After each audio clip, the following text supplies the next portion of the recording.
noite. Boa noite. Oi, Chayara e tudo, isso? A leitura que o nosso irmão fez já traz parte do que nós vamos conversar hoje. Como é que tá as emoções aí? Tem muita dor no corpo? Tem alguém aí que tem sentido uma na garganta, uma dor nas costas, umas angústias? Porque nós vamos falar hoje sobre a terapêutica do perdão. E bem mais do que nós possamos imaginar, todo mundo precisa. De A a Z, nós estamos na Terra para nos perdoar também. A gente acha que perdoar é perdoar o outro. Alguém fez alguma coisa, nós ficamos magoados, e essa mágoa vai ficando guardadinha e vai nos fazendo muito mal. Então, no capítulo 10 do Evangelho, no item 14, tem uma chamadinha para todos nós. Quantas vezes perdoarei meu irmão? Está falando só dos outros ainda, hein? Perdoai-lhes-ei não 7 vezes, mas 70 vezes, 7 vezes. E aí nós já vamos ouvir que é cada ofensa. Então já podemos começar o dia perdoando e terminar e dormir perdoando. Vamos lá para o mundo espiritual durante o sono, fazer mais um curso de perdão, que deve ser pouco, né? Porque o perdão é infinito. Quando nós trazemos a paz dentro de nós, que nós já nos espiritualizamos, ou já estamos evangelizados, nós vamos precisando menos disso. O trabalho que é feito com cada um de nós, através do conhecimento e da prática do Evangelho de Jesus, já nos faz refletir e muitas vezes nos colocar no lugar do outro ou amenizar a questão. Porque antes da doutrina espírita, antes do conhecimento espiritual, nós estávamos conforme aquele cidadão lá do Evangelho, que é perdoada a dívida dele, e quando ele sai para fora, ele encontra alguém que lhe deve, e ele dá uma sacudida e diz: você vai ter que me pagar agora. E aí ele sofre as penalidades, porque ele havia sido perdoado das questões dele. E nós que muitas vezes nos arvoramos de juiz, não paramos para pensar nem um pouquinho na situação daquela pessoa que está, vamos dizer assim, descarregando sobre nós as suas dores, as suas frustrações, as suas inquietações, algo que não está lá dentro e que tantas vezes acontece a pessoa descarregar justamente naquela pessoa que ela mais ama. Estava aqui sentada e eu escutei um cachorrinho ali, dando umas latidas, ali fora. E eu lembrei daquela situação, daquela mãe, que, vamos chegar na mãe lá no final, do rapaz que começa o dia atropelado, daí ele sai pra rua, o cachorro morde, e a coisa vai acontecendo. Até que chega na farmácia, a pessoa descarrega sobre o farmacêutico toda aquela ira, toda aquela angústia. E ele chega em casa e descarrega na mãe. E ela faz toda aquela situação parar ali. Porque ela abraça o filho e compreende o dia dele de cansaço. Ameniza a situação. Abraça. Ela não comprou a briga, porque às vezes acontecem essas coisas e bem menos quando chega em casa é que o tempo esquenta, que a pessoa já não chega bem e aí já está com uma turminha junto. Nós que somos espíritas sabemos que nós não andamos sozinhos e que os nossos pensamentos, bons ou ruins, são potencializados sempre para aquele grupinho que faz parte do nosso campo vibratório. Eu estou falando grupinho só para não assustar, sabe? Porque é uma turma bem grande. Então, escutai, pois, essa resposta de Jesus. E como Pedro, aplicai-a a vós mesmos. Perdoai, usai da indulgência. Sede caridosos, generosos, pródigos mesmo do vosso amor. Então, quando nós aprender a respirar, quando recebemos alguma coisa que não está muito boa, e perguntar: o que será que está acontecendo com essa criatura hoje? É ele que está falando comigo? Ou ele sintonizou a sua vibração numa estação pirata, daquelas não muito boas, que só toca aquelas músicas pesadas, então está nos trazendo aquela vibração pesada. Aquele noticiário que, né, torce, como diz no popular, e sangra. Aqueles que se alimentam da dor alheia, que tripudiam em cima do sofrimento alheio e que insufla a multidão à revolta. Porque dá uma notícia pesada, mas chama as pessoas para: vamos fazer um pensamento bom, vamos pensar o que nós poderíamos fazer para estar melhorando. Mas isso não vende, né? Não dá ibope, não dá like, não aumenta a audiência. Então, nós, muitas vezes, não paramos antes de levar adiante ou de entender os processos que estão acontecendo conosco. E andando mais um pouquinho, nós vamos lembrar que quando nós perdoamos os outros, nós temos um poderoso instrumento de cura para todos os males. Porque quem é que fica remoendo? É o ofendido. Que nesse momento ele se coloca numa vitimosidade. Se enche de razão. Será que a gente quer ter razão ou quer ser feliz? Eu sei que a felicidade não é desse mundo. Mas nós podemos levar as coisas de uma forma mais amena. Principalmente se nós atentarmos ao Evangelho. O que é que nós aprendemos com o Evangelho? Que tem só, o nosso Evangelho segundo o Espiritismo, é só 160 anos. De luz espalhada no nosso caminho. Quantas vezes nós fomos e voltamos nesse período? Que aqui nós estamos mais uma vez. E agora, o livre-arbítrio aqui, ó. Porque nós temos um pouquinho do conhecimento espiritual. E com o conhecimento espiritual nós não podemos dizer que nós não sabemos. Entretanto, não é fácil o que eu estou falando aqui. Nós temos que, além de nos conhecer, além de conhecer as lições do Evangelho, a luta é a prática. É todo dia levantar um pezinho do chão e devagar pensar: eu vou olhar onde que eu vou pisar, para não ter surpresa. Qual é o trabalho da alma que precisa ser feito? O que nós precisamos entender aqui dentro que nós ainda não entendemos? As pessoas que nos maltratam,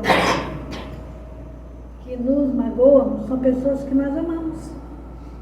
Porque senão não faria diferença. Mal pelo mal não dói. Você pode até olhar, dizer alguma palavra infeliz, mas você não carrega. A dor é das pessoas com quem nós amamos. E amamos muito. E não raras vezes essas pessoas não querem nos maltratar. Elas já estão se maltratando, se flagelando com sua forma de viver, com seus comportamentos, com os seus enganos, com as suas dores, com as suas inquietações, com as suas torturas morais e espirituais, que nós não vemos. Por isso, de vez em quando, a gente precisa perguntar: quem está falando comigo? Da onde vem? De que coração está partindo esta frase, este olhar, esta agressividade, essa dor? Tem que fazer igual a mãezinha lá do farmacêutico que diz: meu filho, ela ainda acha que ela é o peso, por ela ser uma pessoa idosa, e não tem mais aquela destreza para fazer muitas coisas. Então ela pede ao filho que tenha paciência com ela. Mas ela o acolhe. E quando ela o acolhe, ela desmancha toda aquela energia que começou lá na mordida do cachorro, porque a pessoa quebrou o vaso, saiu correndo, saiu para a rua, atirando para tudo que é lado. Então, quando nós olhamos um pouco mais de calma para a dor, não, mas é mal criado. Não é mal criado. Pode até estar extravasando de forma não tão amorosa, né? Por isso chamamos de mal criado. E outros adjetivos mais. Mas vamos olhar no fundo daquela alma. Se nós trocássemos esse julgamento por uma oração. Por isso que o perdão não é ir lá e dizer eu te perdoo. Já pensou? 70 vezes, 7 vezes, olhar para o outro e ficar, te perdoo, eu te perdoo, eu te perdoo. Não é isso. Não é isso. A pessoa já foi, tu continua perdoando ali na fala. É no entendimento, é lá dentro da alma. Vamos lembrar um pouquinho, antes de nós falarmos aqui de outras questões que nós podemos ainda trazer hoje, do filho pródigo. Que ele saiu pelo mundo, gastou tudo, fez o que queria, o que não queria, e aí se viu comendo a comida dos porcos, lá dentro do chiqueiro. E naquele momento ele para e lembra lá do pai dele. E agora? Tem que se perdoar antes de começar o caminho de volta. Antes de ele retornar à casa do pai, ele precisa ter coragem. Porque ele foi cobrar a herança que ele achava que ele merecia.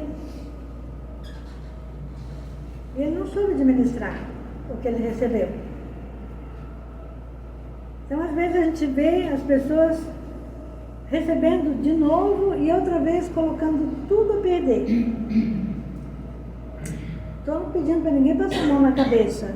Não é isso. Mas vamos olhar aqui dentro e agradecer que nós não estamos colocando fora aquilo que nós recebemos. Que este ser ainda está totalmente envolvido em energias sombrias. Que há um coração machucado. Que há uma alma ferida. Que há um ser que vem de outras encarnações buscando mais uma vez o perdão das 70 vezes, 7 vezes através da reencarnação. Como o relógio não para, eu vou ter que pular para cá e depois eu volto para lá se der tempo. Auto-perdão. Vamos pensar um pouco nisso. Perdoar os inimigos é pedir perdão a si mesmo. Vocês acham mesmo que Deus iria nos colocar numa família, no meio social, numa empresa, morando lá na rua X, no prédio tal, se nós não tivéssemos nada para acertar, nada para se perdoar ou perdoar alguém? Afinal de contas, nós ainda estamos num planeta de provas e de expiações. Então é claro que nós precisamos entender isso. Porque sois duros, exigentes, inflexíveis, se tendes o mesmo rigor, mesmo para uma ofensa leve, como quereis que Deus esqueça cada dia? Porque cada dia tendes maior necessidade de indulgência? Vamos novamente para o capítulo 10, para o item 15 do Evangelho. Estou colocando esse capítulo para depois você fazer uma visita no Evangelho, que vai ser muito boa leitura. E aí a gente vai entendendo um pouco. E quando a gente busca a leitura do Evangelho, é entender que é através do Evangelho, desse livrinho amoroso, desse livro ímpar, que nós recebemos as informações sobre nós, do mundo espiritual.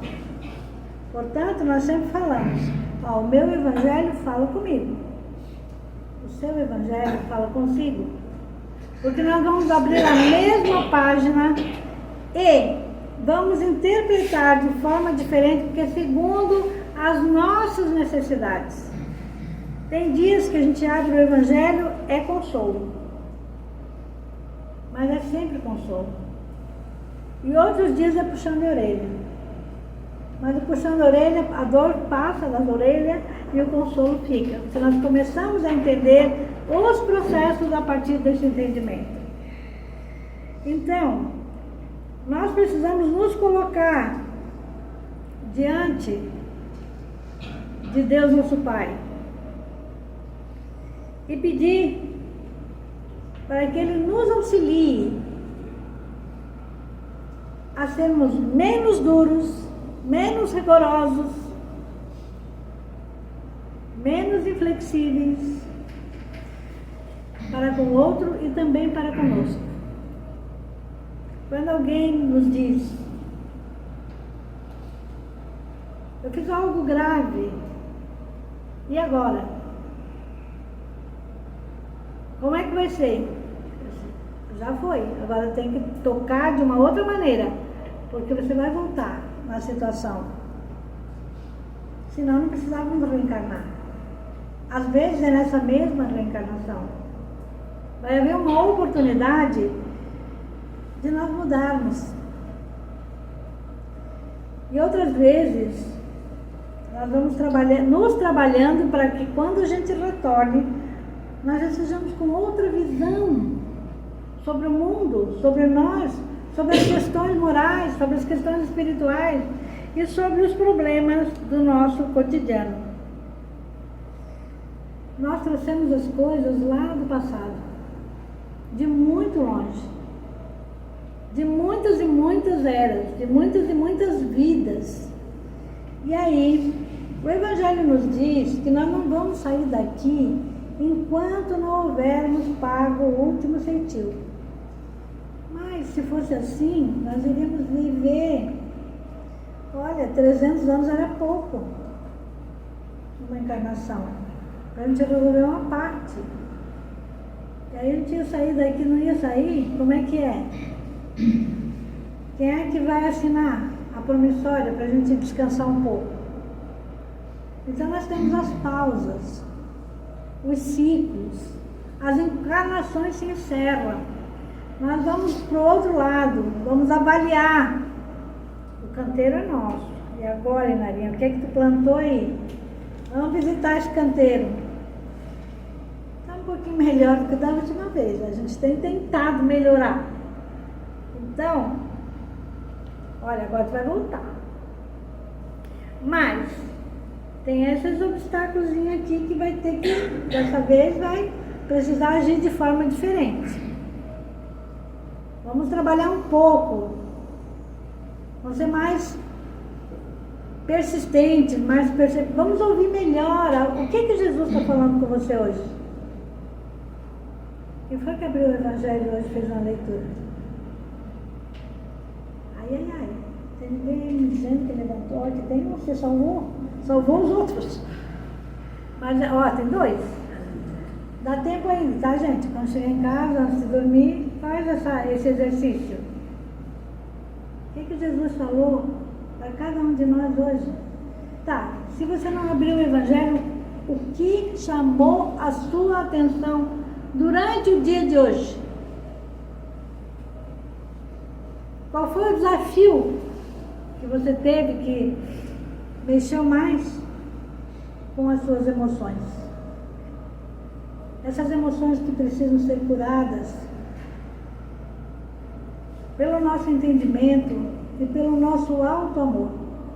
E alguém me pergunta, o que é alto amor, Inara? Deixa eu olhar, vou dar só uma spoiler, só uma palhinha, porque é muita coisa para a gente falar e eu não sei tudo. Entretanto, o alto amor é a gente parar de se chicotear, em primeiro lugar. E parar de carregar as malas dos outros também. É compreender que cada um está no seu tempo. Sem passar a mão na cabeça, a gente diz o que precisa ser dito com serenidade, observa-se dentro da situação. Muitas vezes agradece, porque nós não temos só tempo ruim com quem quer que seja. Nós temos boas memórias. Nós temos momentos bons que foram preservados. Nós temos alguma alegria no meio do caminho. E muitas vezes nós não sabemos extravasar os nossos sentimentos, por isso adoecemos. Aí nós vamos criando dores que vão para o nosso corpo físico. Nós vamos criando situações psicológicas, emocionais, que tantas vezes são difíceis de resolver. Nada que um atendimento fraterno não comece a clarear. A gente começa a vislumbrar por uma outra janela. A gente sai um pouco mais leve, porque quando você traz para fora, quando você fala o que está ali te deixando angustiado, você já melhora a sua situação. Parece que o ar começa a entrar, para que a gente respire. O sono volta. Aquela noite insone, ela começa a diminuir e nós passamos a dormir melhor. Quando nós entendemos também que do outro lado, durante o sono físico, nós podemos trabalhar esse perdão e esse auto-perdão, trabalhar essas recordações que nos trazem as doenças, porque nós temos muita coisa que nós ficamos remoendo, por isso nós trazemos um acumulado de velhas recordações e velhas mágoas. E elas nos trazem doenças físicas, doenças psicossomáticas, doenças espirituais. Vamos pensar um pouquinho? Que nós temos, todos nós, estamos sempre envolvidos com um grupo de espíritos, segundo as nossas vibrações. Eles nos encontram. E nós temos amigos e inimigos no mundo espiritual. Senão, nós não estaríamos num planeta de provas e expiações. Já estaríamos lá no mundo regenerado. Ou já seríamos o quê? Anjos da guarda de alguém. Olha que chique nós aqui de anjos da guarda. Ainda vai demorar um pouco, né? Mas já demos o primeiro passo, quem sabe. Não é? Pelo menos a gente precisa pretender, né? Essa é uma meta, tem que existir essa meta.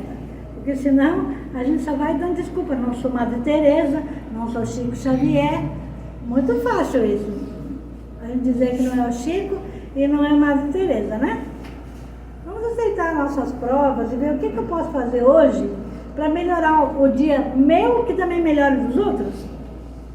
Por que nós estamos passando por essa estrada, por esse processo, por essas angústias, por esse autoconhecimento justo agora?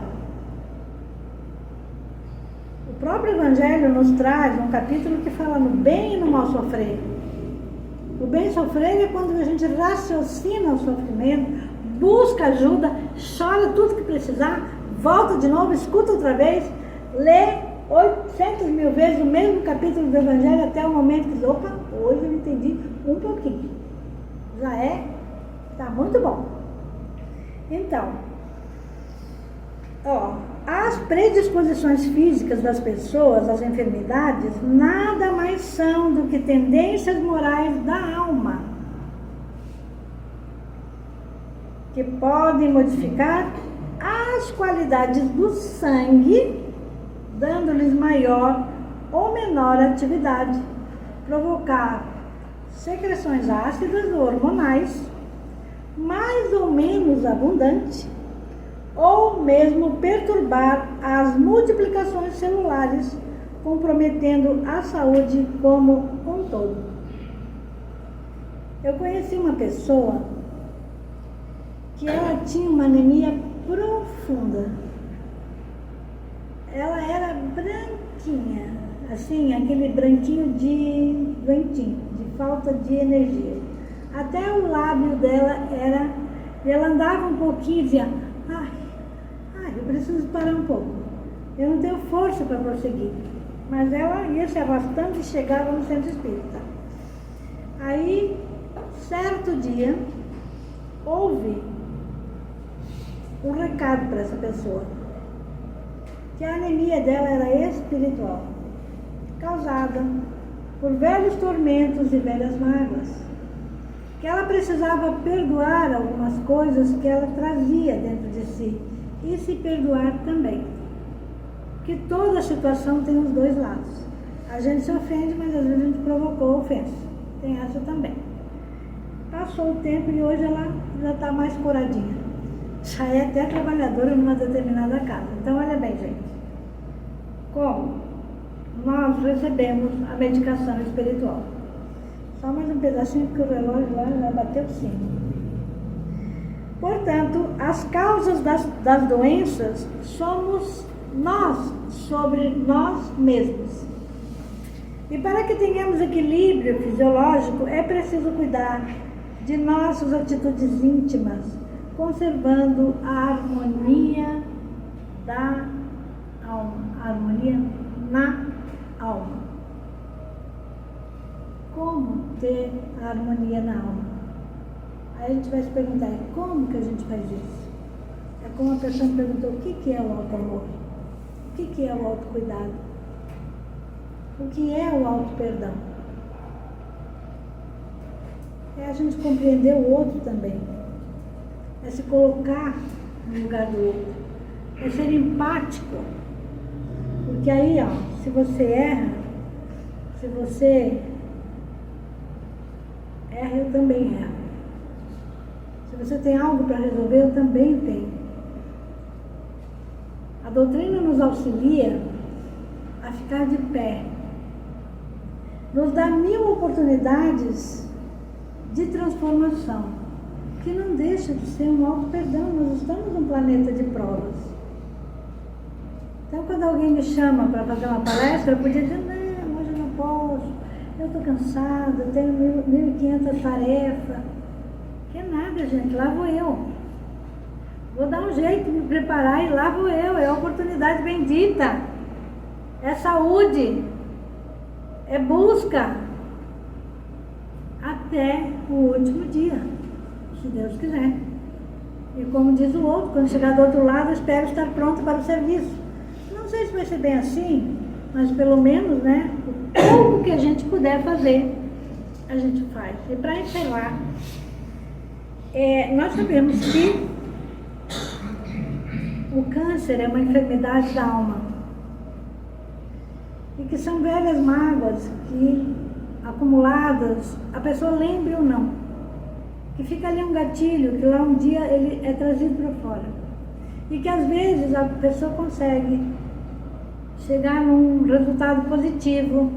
E outras vezes é o motivo pelo qual ela vai sair da matéria. Mas existe um tempo de preparo, que é o tratamento, que muitas vezes é longo e doloroso.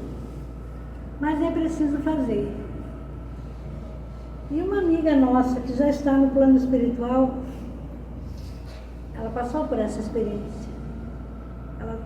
Um dia ela disse para mim, agora que eu estudei, que eu me preparei para cuidar das pessoas, nós havíamos feito um curso juntas, nos formados juntas, em parapsicologia, e ela disse, agora que eu ia ajudar as pessoas a pensar, a criar uma estrutura diferente dentro do ser, eu não vou conseguir. Eu olhei para ela assim, como não? Vai abrir um consultório quando estiver do outro lado? Que ela dizia, eu vou partir. Eu disse, todos nós vamos partir. Eu disse, pelo menos tu já vai preparada. Tu vai preparada para acolher. E o tempo passa, gente. Durante o período em que ela passou pelas químio, com uma pessoa, uma luta, uma resiliência, fazendo palestra, cantando no coral, ajudando tudo que podia, saía da quimioterapia e no outro dia estava lá. Às vezes nós andávamos com uma cadeira atrás dela, que se ela fosse cair, ela já sentava. Inclusive ela ficou comigo, ficou na nossa casa durante 5 anos. Eu disse para ela, quem vai cuidar de você sou eu. Porque se fosse eu, você iria me cuidar. E ela continua me cuidando, porque a bichinha é amiga mesmo. Então, ela vinha e dizia assim, ela me chamava de Mimi. Mimi, espia só, tu acredita que eu estava lá fazendo atendimento fraterno, lá na químio, com a pessoa que estava do lado, eu disse, opa, aproveitando o tempo. Foi para o hospital, eu disse, tu não sabe quantos que eu atendi essa noite. Porque eu disse, aproveitando o tempo. Olha que maravilha. Aí ela partiu para o plano espiritual, serena. E nós tínhamos combinado, coisa de gente, né, criança, adolescente, assim como só a gente é, que quem fosse primeiro ia mostrar o quarto para outra. Passou o tempo e eu esqueci da história do quarto. Na verdade, é coisa que a gente fala, assim, no meio de brincadeira, né? E uma noite ela disse, venha, vamos, que hoje você vai conhecer meu quarto. E eu dizia para ela, tu é muito cheia de tititi, vai ficar com um quarto cheio de gente. Tu não vai ficar no quarto sozinha. Tudo brincadeirinha. Lá fomos nós. Eu vi aquelas filinhas de cama de... Ela falou, Mimi, eu sou a 11ª desse quarto. Mas Deus me deu a oportunidade de ajudar, de trabalhar com elas. Aqui eu faço aqueles encontros que a gente queria fazer na Terra. O grupo de autoconhecimento, que hoje o nosso, a Teresa de Jesus, tem 10 anos de existência. E ela está lá trabalhando no plano espiritual. E aí eu fui conversar com uma amiga minha. Eu disse, olha, ela me levou, ela disse que ia me levar para ver o quarto e levou. Essa eu também fui. Eu disse, mas eu não te vi, porque não me deixaram entrar. Eu fiquei. Ela me descreveu à frente da caixa. Tinha um muro baixo, a grade, e o jardim e as janelas eram todas baixas. Ela me descreveu exatamente a caixa. Eu só veio dizer para mim que eu fui mesmo, que eu não estou ficando maluquinha ainda. E as coisas, então, gente, coração, vamos trabalhar o nosso sentimento. A gente não tem que passar a mão na cabeça de ninguém. Mas nós precisamos dizer para a pessoa que a gente acredita que ela pode mais. Que ela é capaz de vencer, que ela é capaz de se perdoar, que ela é capaz de se recuperar. Que aquilo que ela disse naquele momento, com certeza, não foi no mundo, não foi com o coração. Foi só com os lábios. Nesse momento, nós estamos fazendo essa prática dos 70 vezes, 7 vezes cada ofensa. Que Jesus nos abençoe e muito obrigada.